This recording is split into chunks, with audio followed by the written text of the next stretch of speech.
जिजाऊ विकास party की तरफ से कल्पेश भावर पालघर लोकसभा उम्मीदवार घोषित।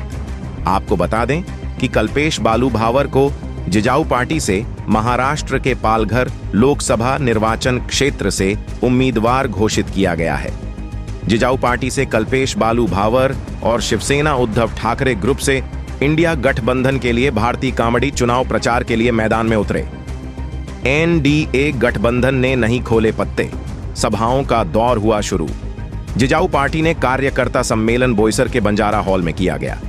इंडिया गठबंधन की जनसभा आज 12 अप्रैल 2024 को बोईसर के पस्थल ग्राउंड में उद्धव ठाकरे जनता को संबोधित करेंगे। पालघर से तेजेंद्र सिंह की रिपोर्ट। नमस्कार दोस्तों, आज हम आए हैं एक नए कॉन्सेप्ट को जानने के लिए।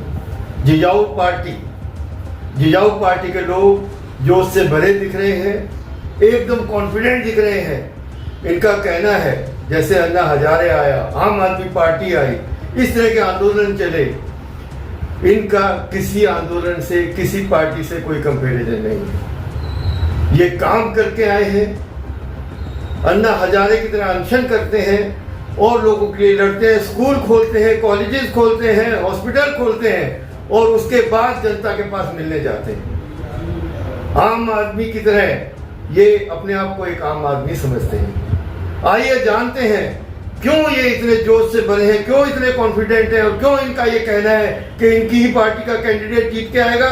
पालघर लोकसभा सीट में बहुत से धुरंधर लोग हैं, राजेंद्र गावित, प्रकाश निकम, संतोष जनाडे और बड़े बड़े खतरनाक पुराने घिसे हुए खिलाड़ी मैदान में है, जिनसे इनको दो हाथ करना है। क्यों इनकी पार्टी ही जीत के आएगी, क्यों ये लोग इतने कॉन्फिडेंट हैं। आइए जानते हैं कैसे ये जोश से भर के बड़ी बड़ी सभाएं कर रहे हैं। कल ही इन्होंने एक सभा की जिसमें भीड़ भरी हुई थी, लोगों का तांता लगा हुआ था।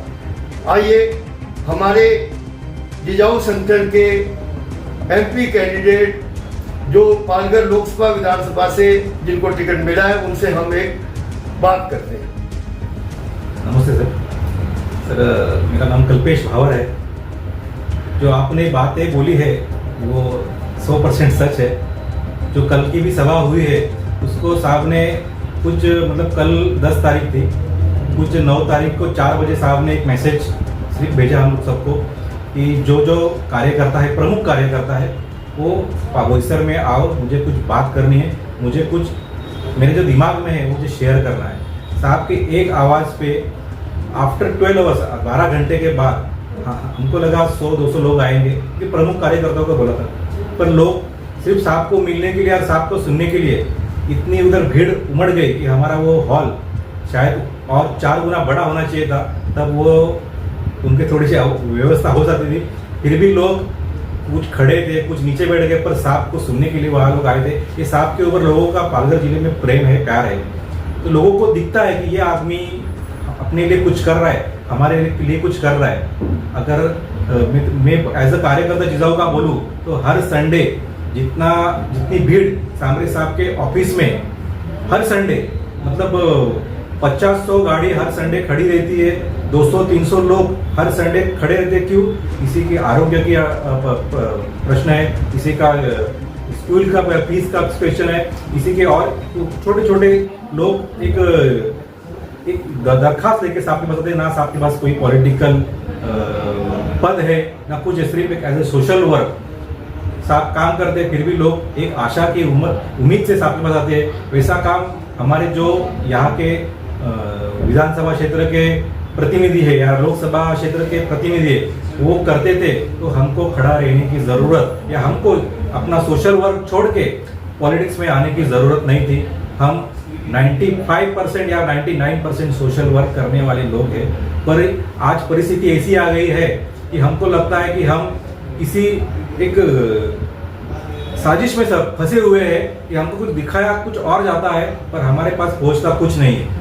अभी जो इलेक्शन होने वाला है, अभी आप देखे जाओगे, अभी कुछ जो प्रोसेस चल रहा है उसमें देखा जाए कि बहुत सारे लोग अपना बड़ा मैनिफेस्टो लेके आ रहे हैं कि हम ये करने वाले हैं। और ये जो मैनिफेस्टो देने वाले हैं वही यहाँ पे गए 75 साल से राज कर रहे हैं। तो अगर आप हर बार देने की ही बात कर रहे हैं कि इस बार चुन के दो फिर देंगे, इस बार चुन के दो फिर देंगे, तो पिछले इतने सालों से आपने किया क्या? और हमारा जिजाऊ का, नीलेश सांवरे साहब का काम उल्टा है। साहब ने काम गए 15 साल से स्कूल, कॉलेज, दवाखाना, ये सब चीज पे इतना काम किया है कि लोग हमको बोल रहे हैं कि साहब आप इलेक्शन लड़ो, और वही रिक्वेस्ट, वही लोगों की दरखास्त वो साहब ने सुनी, और इसके लिए साहब भिवंडी क्षेत्र में, भिवंडी लोकसभा क्षेत्र में आज चुनाव के लिए खड़े हैं। और जो पालघर है वहाँ के भी लोगों ने जो रिक्वेस्ट आपको किया, तो साहब ने मुझ में कुछ देखा होगा। मैं बहुत सामान्य छोटा कार्यकर्ता हूँ, मेरा आप पॉलिटिकल कुछ भी रिकॉर्ड नहीं बोले, कुछ रिकॉर्ड नहीं है। अगर साहब को अगर राजकारण की बात करें तो साहब को सिर्फ ऐसे कुछ खड़ा करने का मतलब खड़ा किया ऐसा कुछ रहता था, तो साहब किसी अच्छे मजे हुए खिलाड़ी को खड़े करते थे और लोगों के नाक में दम करते थे। पर साहब को एक अच्छा चरित्र का आदमी, जो उसका जिसका दिमाग में सोशल वर्क है, वैसी चीज, वैसी क्वालिटी मुझ में देखी है, ऐसा मुझे लग रहा है। क्योंकि जब साहब ने मुझे ये बात बोली तो मेरे पैरों के नीचे से जमीन खिसक गई कि ये कैसा, क्योंकि देखा जाए तो मेरा पॉलिटिकल बैकग्राउंड कुछ नहीं है। साहब ने एज ए MP साहब बोलते कि मैंने तुझमें कुछ चमक देखी है, कुछ चीज देखी है, और अगर तुझे मुझ पर विश्वास है तो मैं जो बोल रहा हूँ उसके लिए हाँ कर और सिर्फ मेहनत कर। और वो मेहनत करने के लिए हमारा पूरा जिजाऊ परिवार, हमारी जो शाखाएं है, हमारे जो लाभार्थी है, वो खुद मतलब कल साहब ने 5:30 बजे अनाउंस किया, और कल रात 3 बजे तक मुझे इतने सारे लोगों ने फोन किया। वो सिर्फ जिजाऊ के परिवार से नहीं, दूसरी भी पार्टियों से लोगों ने हमको संपर्क किया कि साहब ने बहुत अच्छा निर्णय लिया है कि यहाँ पे आप पॉलिटिक्स में आओ, क्योंकि ये सब कीचड़ हो चुका है। आज भी आप देखे जाओ, अभी मैं इसमें बहुत नया हूँ, इसलिए मैं ज्यादा कुछ ऐसा टिप्पणी नहीं कर सकता हूँ।